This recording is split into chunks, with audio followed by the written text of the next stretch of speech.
Hello प्यारे साथियों, आप सभी को स्वागत है आपके अपने YouTube channel N R classes में। दोस्तों मैं हूं नितेश कुमार। दोस्तों हम यहाँ पर लेकर आए हैं क्लास 12th का हिंदी का 7वां चैप्टर गद्य खंड का, जिसका नाम है ओ सदा नीरा।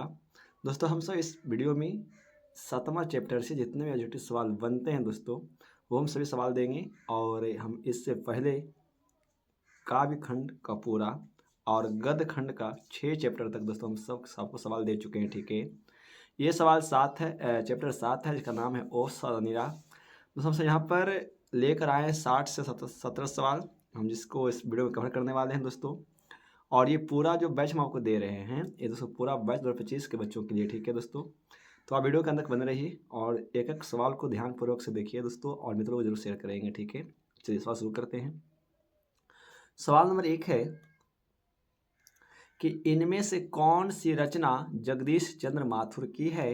तो इसका जो दोस्तों राइट आंसर होगा वो है सदा नीरा। ऑप्शन दोस्तों बी सही होगा। सवाल नंबर 2 की बात करते हैं। सवाल 2 क्या कहता है दोस्तों, देखेंगे सवाल 2। सवाल जो 2 है कि जगदीश चंद्र माथुर जी का जन्म कब हुआ था। तो 16 जुलाई 1917 ईस्वी में। ऑप्शन सी सही होगा।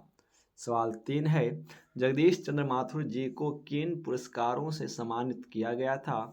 तो इनमें से दोस्तों सभी से है ना, कालिदास अवार्ड, बिहार राज्यसभा, ठीक है, ये इनमें से दोस्तों सभी से। ठीक है, ऑप्शन डी सही होगा।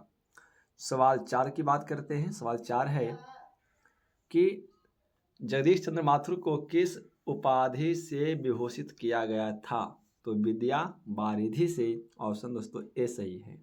सवाल 5 जगदीश चंद्र माथुर जी को साहित्य संस्कृति के संसार में किसकी प्रतिभा के रूप में जाने जाते थे। तो दोस्तों बिहार की विशिष्ट प्रतिभा के रूप में। ऑप्शन बी सही होगा।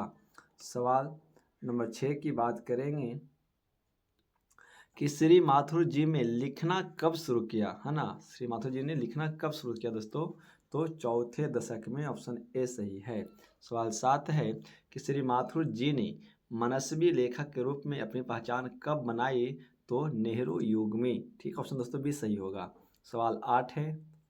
सवाल 8 है कि श्री माथुर जी की अभिरुचि किसमें अधिक थी दोस्तों। तो सौंदर्य प्रियता में और लालित्य बोध, यानी दोस्तों दोनों में। ऑप्शन सी सही होगा। सवाल 9 श्री माथुर जी का निबंध सदानीरा किस पुस्तक से लिया गया है। तो बोलते क्षण से। दोस्तों ऑप्शन सी सही होगा। सवाल 10 की बात करते हैं कि सदानीरा किसको निमित्त बनाकर लिखा गया था। तो गंडक को, है ना। इसमें दोस्तों गंडक नदी का बोध है। ऑप्शन ए सही है। सवाल 11 है कि बिहार का चंपारण क्षेत्र किस देश में है दोस्तों। ठीक है, तो वो है उत्तर पश्चिम क्षेत्र में, है ना। सवाल 12 सन 62 की बार किसके क्रोध रूप की याद दिलाती है। तो जो इसका जो राइट आंसर होगा वो है कई के रूप का। ठीक है। सवाल 13 कई किस ग्रंथ की पात्र हैं। तो रामचरित्र मानस का। ऑप्शन दोस्तों सी सही होगा। सवाल 14 जो है कि बरसात के दिनों में गंडक नदी किसकी भांति प्रचंड नर्तन करती है। तो उनामतियावना वीरांगनाओं के जैसा। बाढ़ के दिनों में, है ना, ऐसा इसमें दोस्तों बाढ़ आ जाता है। सवाल 15 है कि मौर्य और शाक्यों को उपदेश कौन देते थे। तो गौतम बुद्ध है। ऑप्शन दोस्तों ए सही होगा। सवाल 16 जो है कि महावन कहाँ से कहाँ तक फैला था। तो चंपारण से लेकर के गंगा तक। दोस्तों ऑप्शन ए सही है। सवाल 17 है कि कौन एक ही सिक्का के दो पहलू थे। तो वसुंधरा भोगी मानव और धर्म मानव। ऑप्शन दोस्तों सी सही है।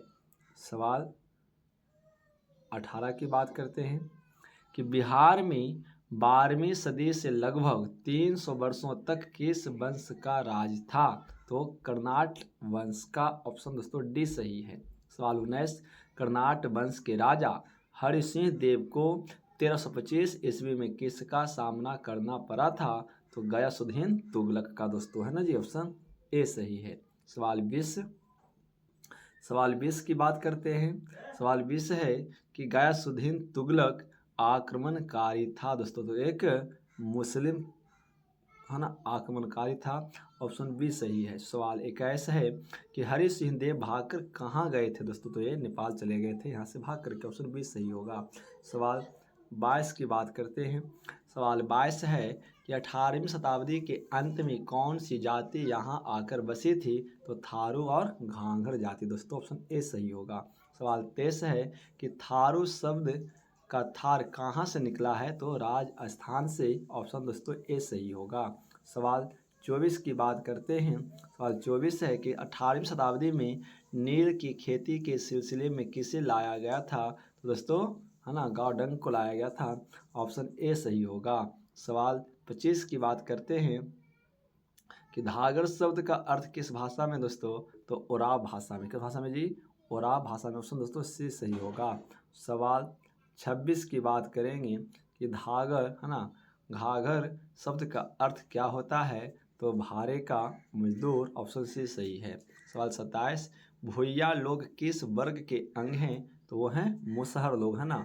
भुइया जो लोग है दोस्तों वो मुसहर वर्ग का ही अंग है। ऑप्शन ए सही है। सवाल 28 की बात करते हैं। तो 28 है कि 20वीं शताब्दी में कौन नया त्रस्त समुदाय यहाँ आया था, तो पूर्वी बंगाल के शरणार्थी। ऑप्शन दोस्तों बी सही होगा। सवाल 29 है कि किसके अनुरोध पर देहाती प्रदर्शनी का आयोजन किया गया था दोस्तों, तो जगदीश चंद्र माथुर के अनुरोध पर। ऑप्शन सी सही होगा। सवाल 30 की बात करते हैं। थारुओं की कला किसका अंग है, तो उनका दैनिक जीवन का। ऑप्शन डी सही है। सवाल 31 धान रखने के पात्र किससे बनाया जाता है दोस्तों, तो सीख से, है ना, सीख से बनाया जाता था। तो ठीक है, चलिए सवाल 32 की बात करते हैं। सवाल 32 है कि नव वधू पहली बार खेत में भोजन ले जाते समय अपने मस्तक पर क्या रखती थी दोस्तों, तो सुंदर पीढ़ा रखती थी, मतलब है ना इस टाइप का होता था। सवाल 33 है कि पीढ़े में धवल सीपों और एक बीज विशेष के सफ़ेद दाने से युक्त कितने लट होते हैं, तो दोस्तों 3 लट होते हैं। ऑप्शन बी सही होगा। सवाल 34 की बात करते हैं मेरे मित्र। सवाल 34 है कि किस समाज के स्त्री पुरुष दोनों ढलती शाम के मंद प्रकाश में सामूहिक नृत्य करते हैं दोस्तों, तो वो है धागरो सहना समूह के लोग। सवाल 35 बेतिया राज के जमींदारी के ठेकेदार कौन बन गए दोस्तों, तो अंग्रेज लोग बन गए थे। ऑप्शन ए सही होगा। सवाल 36 की बात करते हैं। सवाल 36 है कि बेतिया में नील की खेती का विस्तार किस सदी में हुआ था दोस्तों, तो हुआ है 19वीं शताब्दी में। ऑप्शन बी सही है। सवाल 37 है कि नील का उपयोग किसके लिए किया जाता था, तो ऑप्शन सी है रंग बनाने के लिए। ऑप्शन सी सही होगा। ठीक है। सवाल 38 है कि सवाल 38 है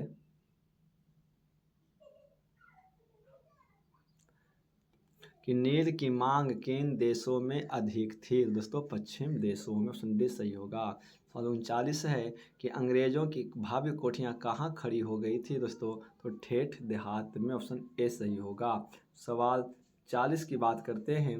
सवाल 40 है कि नील की खेती के लिए अंग्रेजों द्वारा बनाए गए किन नियमों का पालन किसानों को करना होता था, दोस्तों 3 कट्ठिया व्यवस्था थी, है ना। आपको 20 कट्ठा में 3 कट्ठा में आपको नील की खेती करना अनिवार्य था। ऐसा नियम दोस्तों अंग्रेजों के द्वारा चंपारण में या पूरे बिहार में बिहार के किसानों के लिए लागू किया गया था। आपको जानकारी के लिए बता देते हैं। सवाल 41 है कि 20वीं सदी के आरंभ में कैसे रंगों का इजाद हुआ था, तो केमिकल रंगों का। ऑप्शन बी सही होगा। सवाल 42 की बात करते हैं दोस्तों। सवाल 42 जो है कि 3 कठिया नियम से छुटकारा पाने के लिए अंग्रेजी सरकार को क्या देना होता था दोस्तों, तो वो रकम टैक्स देना होता था। ऑप्शन ए सही है। सवाल 43 ओमलवा कोठी के साहब का नाम क्या था दोस्तों, तो एमन। ऑप्शन डी सही है। सवाल 44 की बात करते हैं। सवाल 44 है कि चंपारण का तत्कालीन शासन किसके हाथ की कठपुतली थी दोस्तों, तो वो था नीलहे गोरों की, मतलब जो नील की खेती तो करवाते थे। 45 है कि उत्तम बिहार में दौरा करने वाले अफसर कहाँ रहते थे, तो साहबों की कोठियों में। ऑप्शन दोस्तों सी सही होगा। ठीक है। सवाल ये 46 दोस्तों है इस प्रकार से कि 1917 के अप्रैल माह में क्या आई थी दोस्तों, तो बिजली से कौंधी, है ना दोस्तों, आया था, मतलब आग लगी हो गया। सवाल 47 है कि गांधी जी चंपारण कब आए थे, तो 1917 के अप्रैल माह में ही आए थे दोस्तों। ठीक है। सवाल 48 है कि चंपारण में गांधी जी के चमत्कार की कथा किसने लिखी है? तो राजेंद्र बाबू ने। ऑप्शन बी सही होगा। सवाल 39 है कि जगदीश चंद्र माथुर जी ने तीर्थ यात्रा कब की थी दोस्तों? तो वह मई 1962 ईस्वी में। ऑप्शन डी सही होगा। सवाल 50 की बात करते हैं दोस्तों। सवाल 50 क्या कहता है? सवाल 50 है कि जगदीश चंद्र माथुर जी को तीर्थ यात्रा करने का सौभाग्य किन जगहों के लिए प्राप्त हुआ था? तो गांधी जी द्वारा 1917 में चलाए गए अभिनय के लिए। ऑप्शन ए सही है। और 51 की बात करते हैं कि मोतिहारी में जगदीश चंद्र माथुर जी की मुलाकात किससे हुई थी? तो ऑप्शन ए सही है, श्री राम दयाल शाह से। सवाल दोस्तों 52 की बात करते हैं।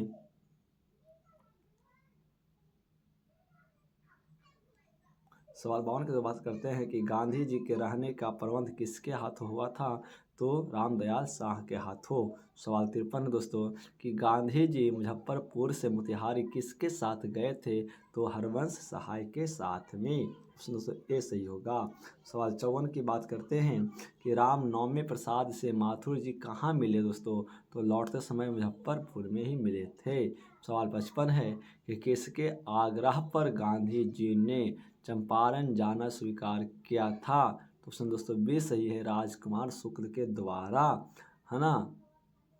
सवाल 56 है कि राजकुमार शुक्ल क्या थे दोस्तों? है ना जी, राजकुमार शुक्ल क्या थे दोस्तों? ठीक है, तो ये एक दोस्तों किसान थे। ठीक है, ऑप्शन दोस्तों डी सही होगा। सवाल 57 की बात करते हैं। सवाल 57 है कि जगदीश चंद्र माथुर जी का अविस्मरणीय अनुभव कहाँ रहा दोस्तों? तो सुदूर भितिहरवा गांव में। ऑप्शन ए सही होगा। सवाल 58 की बात करते हैं कि गांधी जी ने ग्रामों की दुर्व्यवस्था को दूर करने के लिए क्या किया? तो शिक्षा व्यवस्था पर महत्व दिया। ऑप्शन दोस्तों डी सही होगा। सवाल 59 की बात करते हैं कि गांधी जी ने कितने गांवों में आश्रम विद्यालय स्थापित किया है?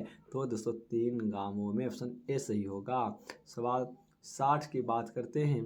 सवाल 60 है कि गांधी जी ने किन 3 गांव में आश्रम विद्यालय स्थापित किया था दोस्तों? तो वह है बरहरवा, मधुबन और भितिहरवा। ऑप्शन दोस्तों बी सही होगा। सवाल 61 की बात करेंगे। बरहरवा का विद्यालय किसने दोस्तों चलाया था? तो श्री बवन जी गोखले और उनकी पत्नियों ने दोस्तों। ठीक है, ऑप्शन दोस्तों ए सही है। तो हमसे इस वीडियो में कुल 61 सवाल ही देंगे दोस्तों। ठीक है, हो सकता है इसका पार्ट 2 लेकर आएंगे। तो हम अभी तक पूरे क्लास 12 के बच्चों के लिए बोर्ड एग्जाम की तैयारी हिंदी सवाल पेपर का दोस्तों हम पूरे चैप्टर वाइज ऑब्जेक्टिव और सब्जेक्टिव दोस्तों देने का प्रयास कर रहे हैं। ठीक है, इसके बाद समास व्याकरण दोस्तों जो भी आता है बोर्ड में हम दोस्तों वीडियो मिलेगा। और क्लास 10 के बच्चों के दोस्तों बहुत वीडियो बना हुआ है, जाकर देखिए। और उनका वीडियो दोस्तों बहुत जल्द ही आने वाला है। ठीक है, तो मिलते हैं अगले वीडियो में, तब तक नमस्कार। और दोस्तों चैनल पर नए हैं तो सब्सक्राइब करके बेल आइकन को प्रेस कर सकते हैं दोस्तों। थैंक्स वॉचिंग, जुड़े रहिए एन आर क्लासिक के साथ। जय हिंद, वंदे मातरम।